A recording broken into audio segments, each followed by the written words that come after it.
Good evening, YouTube. This is Chuck, and it's a Sunday evening, February 23rd, 2025, about 5:30, and just got done eating dinner and thought I'd come out here to the van/recording studio and give you a little bit of an update. This will be a Bigfoot related video, and the last one I did was actually back on the 15th, and there's been quite a bit happened since then. And of course, I've been working on my old truck and making videos about that, but the crazy trains kept rolling, and so let me kind of bring you up to date. I've got some notes that I made, and so if I look down here at my leg, I've got a whole sheet off a yellow pad of notes of what's happened during the week. So let me see if I can relate it all to you without getting too mixed up. Well, last Sunday, or let me back up. A while back, I was contacted by a gentleman who lives in Lake Tahoe, California, and he said he with a friend that he knew, a lady, and they were interested in seeing if they could try to make contact with the Sasquatch folks over there. And well, anyway, last Sunday the lady called me, and we're going to call her Elaine. And so I had a conversation with her, and she's a medium, and she's a few years younger than me, but she's been around the block a couple times as a medium, and so she's not it's not her first time delving into the paranormal, and she'd been kind of hearing some mind speak that she couldn't quite identify what was going on, and so she wondered about if it possibly could be Sasquatch related. And well, anyway, she was telling me that she and her friend, the guy from Lake Tahoe, they were kind of waiting for the weather to warm up so they could go out in the woods and try to make contact. And so I told her, I said, I don't think you need to do that. I think they're probably right there. And well, she lives in a little town south of Reno, right on the Nevada-California border. And so I asked her, I said, can you see the mountains from your house? Well, yeah. Can you see...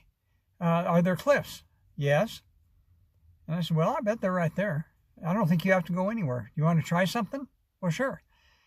So I walked her through the same process I do with everybody else, the same process that I talk about in my video that I call my 100th Bigfoot Stuff video, Do You Want to Make Contact?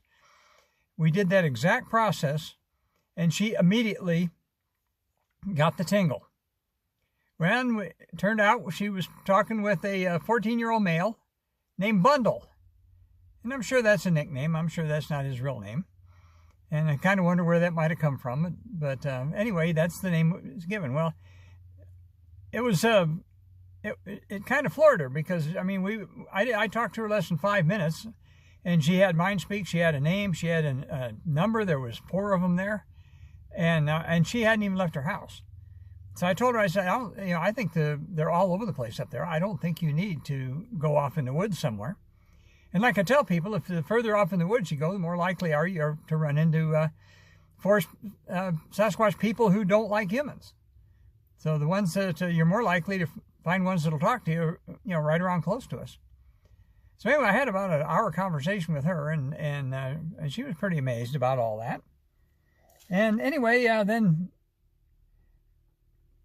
move up to Monday. That would be the February 17th. I got a text from a guy I've been working with, lives in Tucson. And he got what he interpreted as some mind speak. And what it was kind of a warning. Some information that he wanted me to pass on to my friend from Utah. And, it definitely sounded legit. And so I went ahead and contacted my friend from Utah and passed that information on. And it's not something I feel comfortable talking about, but let's just say, he and my friend from Utah and I have been working on some stuff that we can't talk about right now. But anyway, this had to do with that. So I passed that on. And in the process, I also met I had the tingle, and I responded back regarding that same thing. And I spoke with a female named Sasquatch named Sandra. And she somewhat confirmed what my friend from Tucson had forwarded to me, and I thought that was quite interesting. So anyway, I passed that information on, Tuesday, was Noli's day, and over at Noli's, the way that works is from 2 to 3:30, the hour and a half there, I talk about area history, and then at 3:30 to 4, I just open it up for Q&A, and basically nothing's off the table. Well, last Tuesday, as soon as I opened up for Q&A, immediately the people that were there, they started asking me questions about the forest people, and I ended up staying an extra hour. So I stayed there till about 5 o'clock and trying to answer questions and talk about that subject. So that was kind of interesting as well. Met some people I hadn't met before. And so I think there might be something going on there, and we'll see where that leads. So now up to Wednesday, okay, the February 19th. Well, I got an email from a guy who lives up near Portland. And he asked me if I would be willing to work with him. He's actually writing a screenplay for a movie that involves Sasquatch. And he said it's not one of those, it's not a Sasquatch monster horror movie, but it's got a kind of an interesting plot. And he wanted to know if he wanted to make it accurate. And he wanted to know if I would read the screenplay and tell him if he portrayed the Sasquatch folks in his movie, if he portrayed them properly, because he's been watching my videos and he's impressed with my take on things. Well, I was kind of flabbergasted by that. I thought that'd be kind of interesting. I thought about it a little bit, and I didn't answer him right away, and I'll get back to that. Well, then Thursday, on the 20th, the museum on Thursdays is open from 1 to 4 in the afternoon.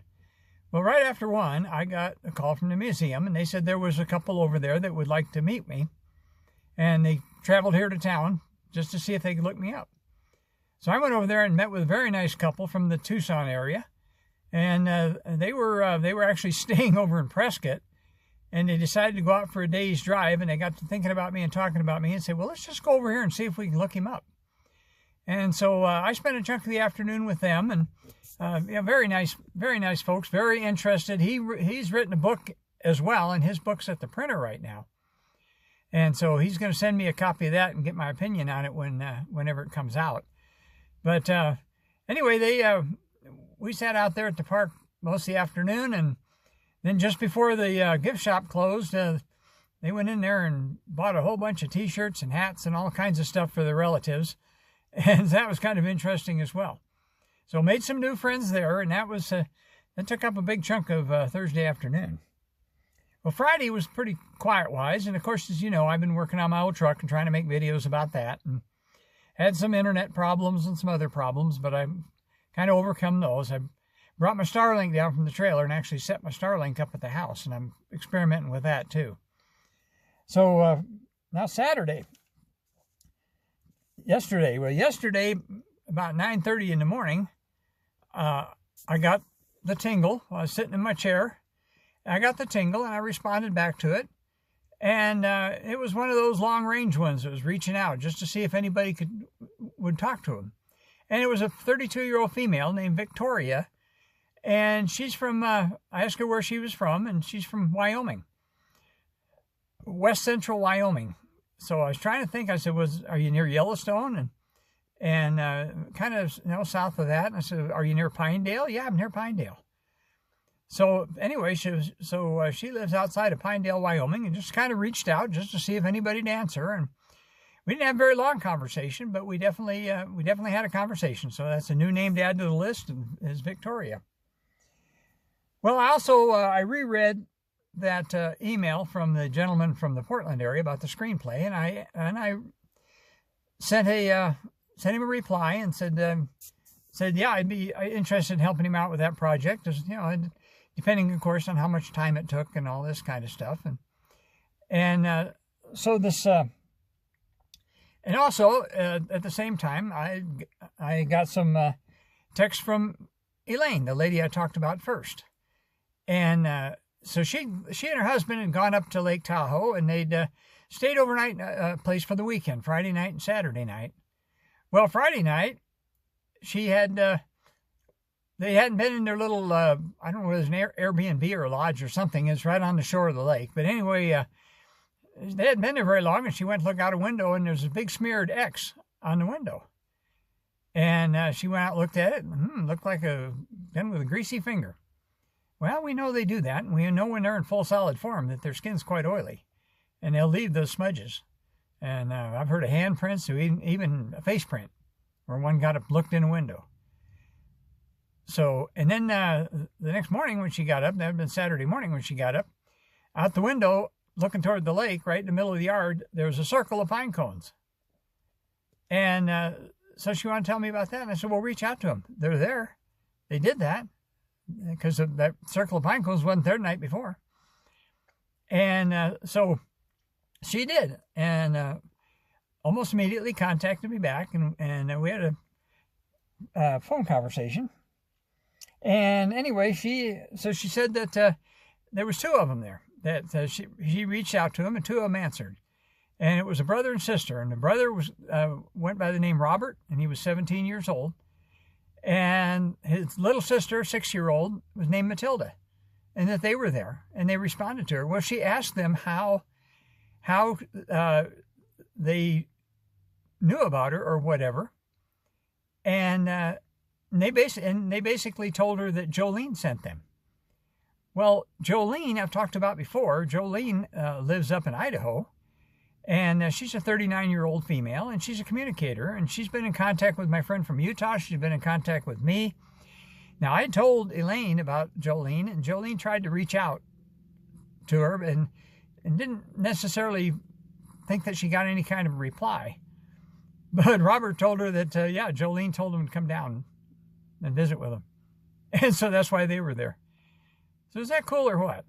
That Jolene, like my friend Utah said, Jolene knows everybody and she gets around. So now, then this morning, I got a comment on a video from a lady who said she had a story she wanted to tell me. Now, this particular one's not Sasquatch related, but it is kind of funny.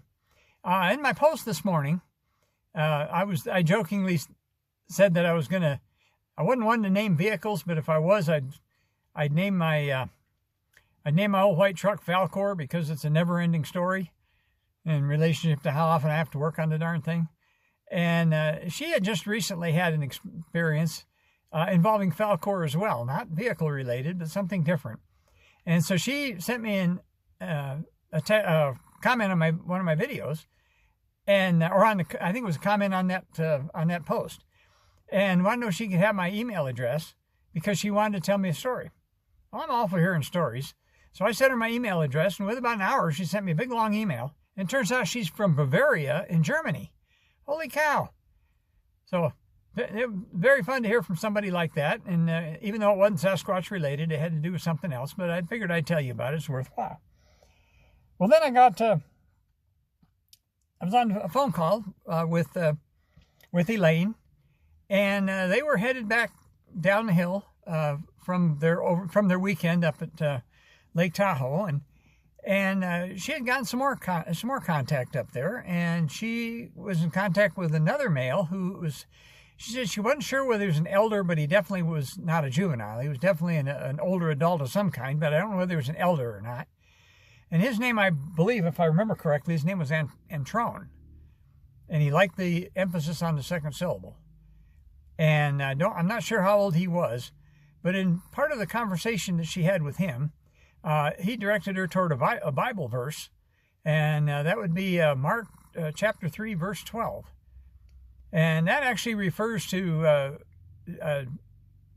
Jesus staying hidden away from the crowds and appointing the 12 apostles or something like that. I went and looked at it, and I wasn't quite 100% sure how that related to it.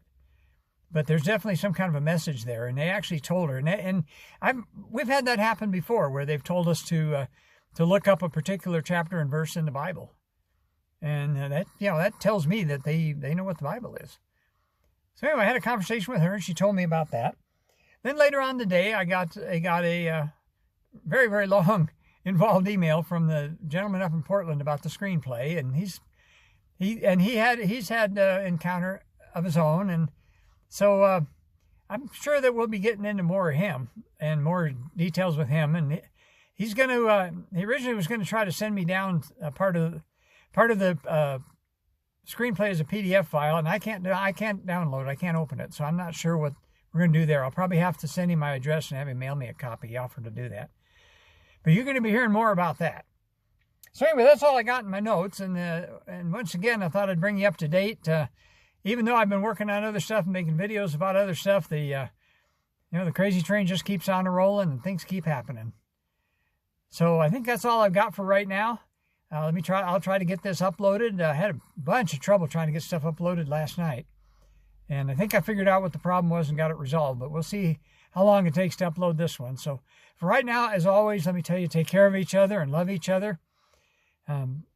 Show gratitude for what you have.